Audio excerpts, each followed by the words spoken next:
Maître Black Oya, homme de droit.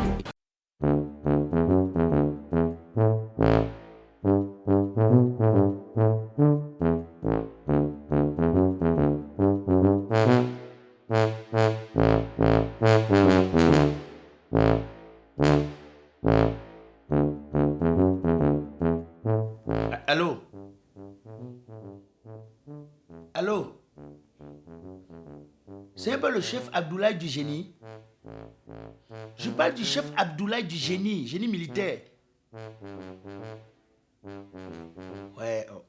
Mais je parle de l'homme de main du colonel Jackson Kamding, non?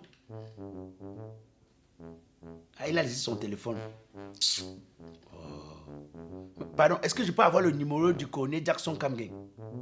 Le directeur des génies, là. Ouais, mon frère, c'est Maître Black Oya qui vous parle. Vous n'avez pas vu mon nom. C'est Maître Black Oya. Je suis une personnalité publique pour avoir un numéro. Est-ce que j'ai besoin... Mais, mon frère, tu me demandes ce que je veux faire avec son numéro. Je veux juste lui rendre hommage. Vous savez que dans ce pays, nous sommes dans un pays où on célèbre les gens à titre posthume et non à titre costume. Donc on attend que les gens sont décédés pour les célébrer. Moi, je veux célébrer les gens quand ces personnes sont encore vivantes. Le colonel Jackson Kamding du génie, c'est un exemple qu'on devrait célébrer au quotidien. Mais vous-même, quand vous regardez par exemple les parcs Vita, que ce soit à Douala, Yaoundé, je ne sais pas trop où on a construit encore, mais c'est un travail, c'est un chef-d'œuvre à respecter. C'est l'un des ingénieurs les plus importants du Cameroun. Vous n'avez qu'à regarder les routes que le génie a construites, toutes les infrastructures que le génie a construites. Si on ne lui dit pas ça quand on est là maintenant, encore vivant, on attend qu'il décède pour venir faire le témoignage, à quoi est-ce que ça va servir? Allô? Vous ne me donnez pas? Ok, ne donnez pas. Je vais avoir ça, ne vous dérangez pas. Ou c'est moi, Maître Black Oya, ou c'est pas moi. Il y a des gens qui ont travaillé. Des gens comme le docteur Monkam Galamo de Washington. C'est des gens qu'on devrait reconnaître le travail pendant qu'ils sont encore en vie. Les signes pieds des signes logistiques. Mais bon. Bonsoir, maître. Dites-moi sans ambiguïté ce qui vous amène ici. Parce que depuis quelques jours, je n'ai que des affaires de seconde zone. On dirait que mon cabinet est devenu pour n'importe quoi. Maître, voilà qui va parler à votre situation. En fait, je suis venue ici avec une affaire de grande envergure. Mais à condition que vous l'acceptiez. Bien sûr. Vous me demandez que j'accepte, je sais qu'il s'agit de quoi? Qui est-ce qui veut défendre? L'artiste et musicien ténor. Ténor? Oui. Le fian, le oué, les yams, une bout de couscous, c'est combien?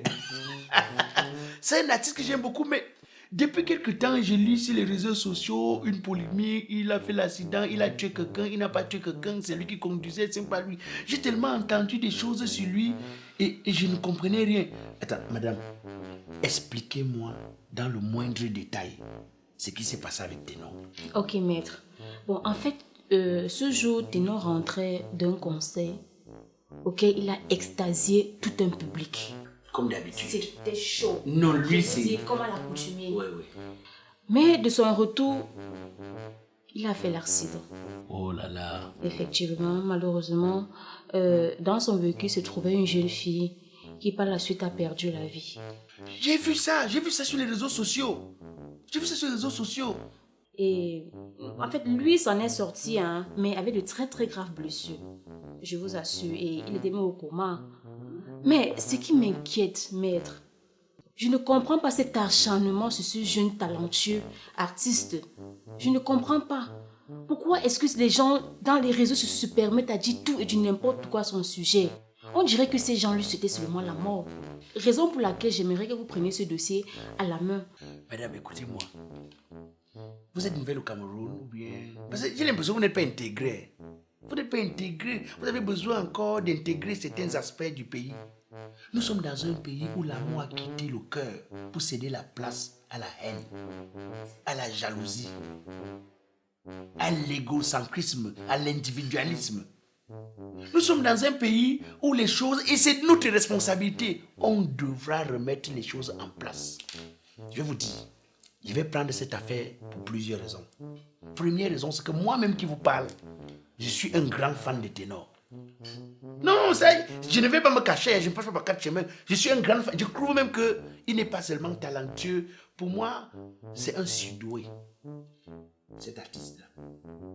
Deuxième des raisons, ce qui est arrivé à Ténor, pas arrivé à chacun de nous, pas arrivé à tout le monde. Mais ne me donnez pas l'impression que Ténor a fait l'accident qu'on n'a jamais vu au Cameroun ou qu'on n'a jamais vu en Afrique ou dans le monde. Non.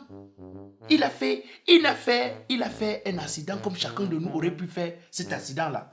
Et autre chose. Ne vous prenez pas trop la tête avec cette affaire. Vous allez vous rendre compte que ceux qui racontent des conneries sur les réseaux sociaux sont même ceux qui aiment la musique de Ténor et qui dansent au pas de Ténor tous les jours. Donc c'est comme ça malheureusement le pays. Ok, maître. Et j'aimerais bien savoir comment est-ce que vous allez organiser votre plaidoirie. C'est vrai que ce sera un peu compliqué.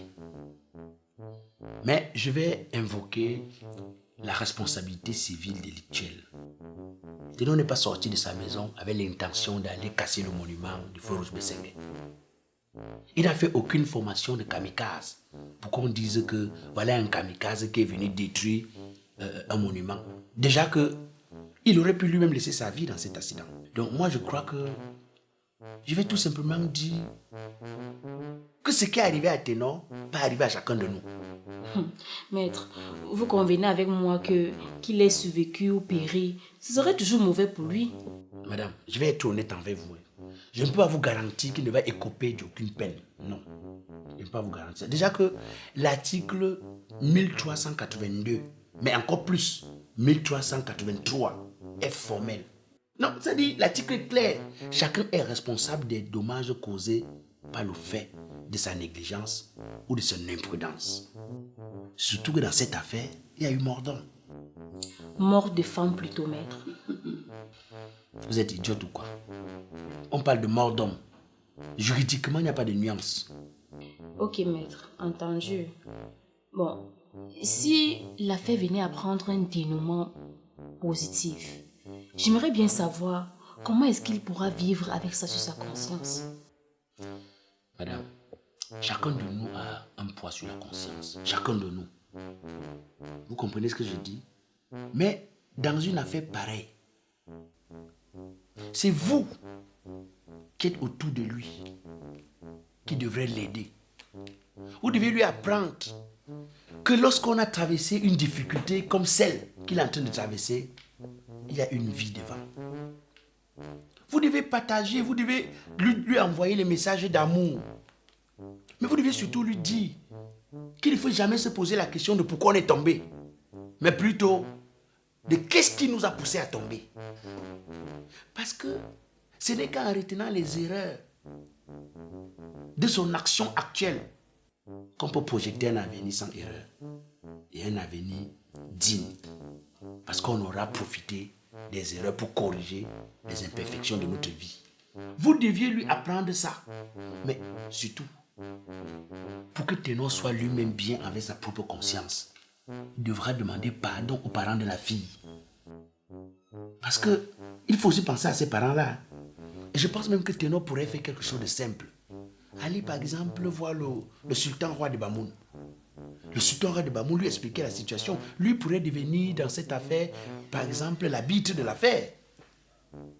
Il pourrait remettre les deux familles en accord. Ténor, la famille de Ténor et la famille de ces gens-là.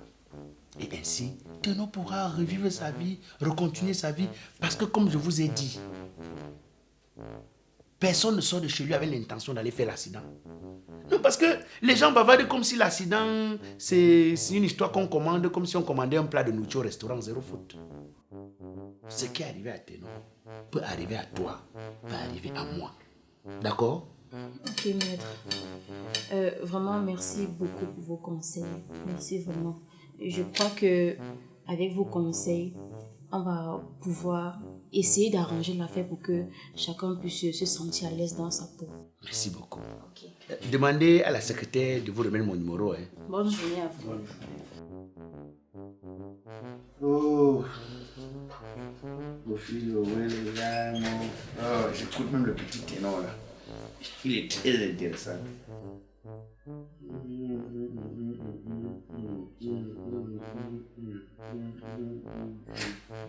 Hey, tu es encore là? Ferme les conneries là, on sort boire des bières. Pour qu'on aille boire après, je paye comme d'habitude. Mon frère, va boire seul. Aujourd'hui alors, je voulais payer. Mais comme je te propose, tu refuses, les sons doivent tomber. Ton plan a échoué, n'insiste pas. Je te connais très bien. Ami, laisse-moi écouter ma musique, s'il te plaît. Quelle musique, ouais? J'écoute ténor. Ah, blague. Avec les dégâts que le petit l'a causé, tu écoutes encore sa musique, pourquoi? Je demande, c'est sa musique qui a causé les dégâts. C'est sa musique qui a causé les dégâts. Ah, laisse. Sa musique a quoi à voir dans les dégâts? Ah, oh yeah.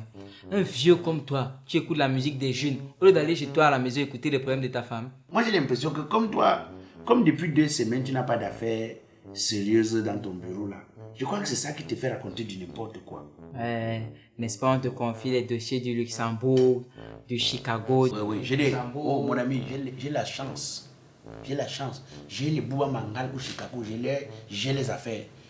J'ai les mamans chantant Gomeni au Luxembourg, j'ai les affaires. On a compris. J'ai les affaires des docteurs Ngalamo. J'ai les affaires des gens comme le président Darol, les signes logistiques. J'ai les affaires. Parlant de l'affaire du petit là, vraiment, je t'assure, les gens se sont déchaînés dessus sur les réseaux sociaux. C'est-à-dire que les gens disent que non, c'est un petit qui aime trop imiter DJ Arafat. On lui a demandé de ne pas conduire, il a fait la tête dure. C'est lui qui était sous, tantôt c'est le chauffeur qui était sous. Et pour la petite fille, on dit même que ce n'était pas une fan, c'était sa copine. Elle a seulement dribblé la surveillance parentale. Oh, je suis dépassé par tout ça. Je dis, est-ce que tu vas empêcher au Camerounais de dire ce qu'il veut dire? Chacun est libre de raconter ce qu'il veut raconter. Mais sauf que la vérité est telle qu'elle est. Tu sais, dans ce pays, les gens ont obtenu le diplôme qui leur permet de parler de la vie des gens que de leur propre vie. Dans ce pays, les gens connaissent la vie des gens, hein, mais leur propre vie, ils ne maîtrisent pas. Ils racontent du gros n'importe quoi. Ils font comme si c'était la fin du monde. Et puis je les comprends.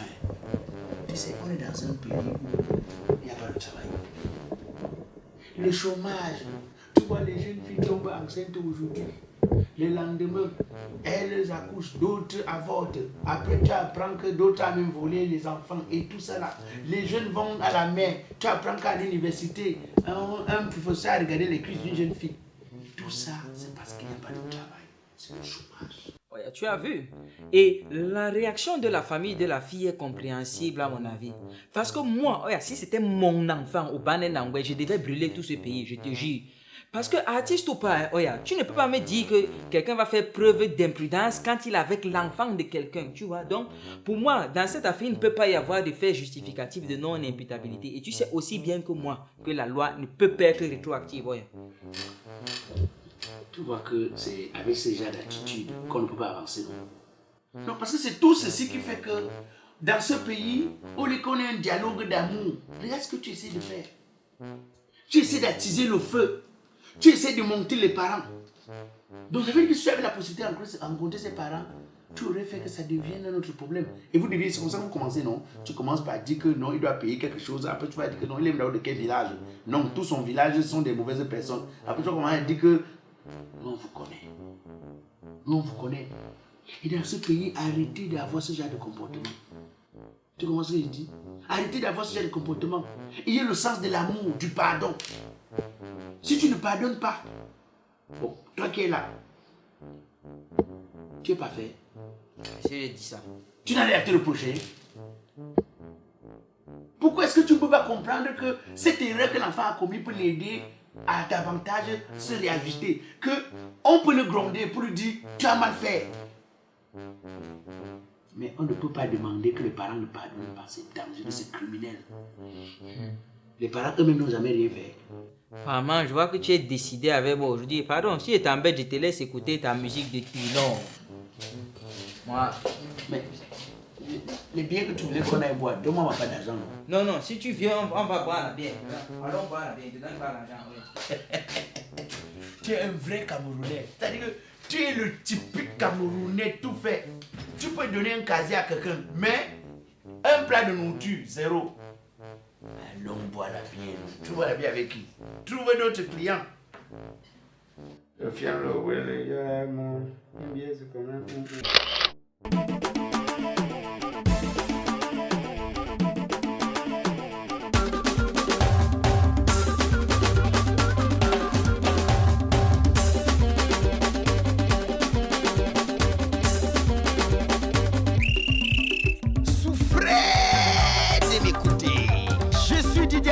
alias Black Oya le métis. Humoriste biodégradable, président du comité de normalisation de la musique camerounaise. Même si je tape les casseroles, vous allez seulement danser. Les enfants, arrêtez de vous amuser car c'est l'heure de la vraie musique. On y va. Yeah! Arachide.